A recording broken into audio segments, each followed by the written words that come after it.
This video is designed to tell you more about Aware support groups and how they work. We understand that reaching out for help can seem like a difficult step. Our hope is that by watching this video, you will be encouraged to give the Aware support groups a chance. Aware support groups are facilitated by two voluntary facilitators who have each received extensive training from Aware. They facilitate the support group so that all attendees have the best chance of benefiting from the meeting. They also make sure that the group follows Aware's quality standards. At the start of the meeting, the facilitators open the support group and outline the Aware group rules. These are in place to ensure a safe and respectful setting for everyone. These include Aware's policy on confidentiality, asking people to be punctual, to be tolerant of other people's views, and to give others space to share. We also ask that people not mention medication or doctors by name, as what works for one person might not work for someone else. The support groups use a proactive approach to helping people acknowledge their feelings, become aware of their thoughts, and to focus on helpful actions they can take. A key element is peer support, so that people can learn coping skills from others who understand depression and how it impacts. Everyone introduces themselves by their first name only, and then the facilitator opens a space for sharing. The meeting is now open if anybody'd like to share. No one is called on to contribute unless they wish to. Often there will be people in the group who have attended previously, and they may be comfortable to share. I've had a really hard time over the last 2 weeks. I'm not sleeping well. My mind is racing back over things when I'm in bed at night. And if I do drop off, I have the most terrible dreams, really horrible, and I can't seem to get them out of my mind. And, I'm just tired all the time, exhausted really. Thank you for sharing that, Michael.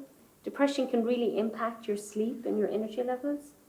So I'm just wondering if you'd like some feedback from the group this evening on what you've just shared with us. Getting feedback from others in the group who may have dealt with similar thoughts or feelings and who may have found a helpful way to deal with them can be of benefit.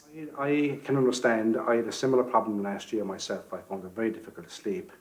And what I found that worked for me was taking regular exercise and watching how I use my mobile phone, particularly last thing in the evening. Going for a walk in the evening, Michael, I found that it cleared my head and helped me to unwind and relax. And before that, I used to always check my emails, before I go to sleep at night, and check my mobile. And so that only activated my mind and kept me awake at night. So what I've done now is I just turn off the mobile phone and take my regular exercise. So you might maybe consider those two ideas, and also watching the caffeine intake during the day and especially at night. I think it's the small things that made a big difference for me. The facilitator will summarise some helpful options that may work for the person. So Michael, Shane and Angela have offered you feedback. Shane was talking about not using electronic equipment late at night, maybe turning off the phone. Also talking about exercise, increasing exercise. And Angela was talking about doing more relaxation exercises, maybe more breathing exercises, and also about the caffeine, not drinking caffeine late in the evening. Do you think you could possibly take one piece of feedback and try it this week and let us know how you get on next week? Would that be okay? Yeah. The facilitator will then ask if anyone else would like to share. Well, I felt great actually this week, and over the last few months, I did think I'd be able to say that again. In some cases, people choose to attend the group for some time. This helps them to maintain wellness and also keeps them linked in with the support network. So that's really good news, Martha. So what do you think has actually got you to this stage? Well, I still keep in regular contact with my doctor, and that helps. And what I find really useful is I keep a mood diary, which gives me an idea of sometimes what else might be going on if my mood is low.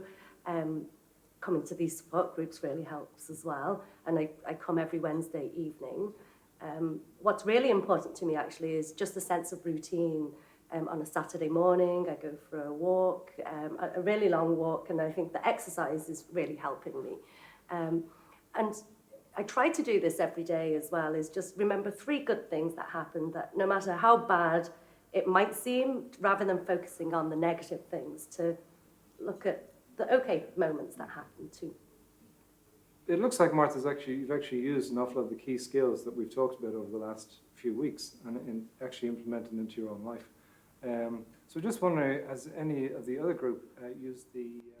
The meeting lasts for 90 minutes, and the focus is on this sharing of emotional support and coping tips or skills that may help others in the group.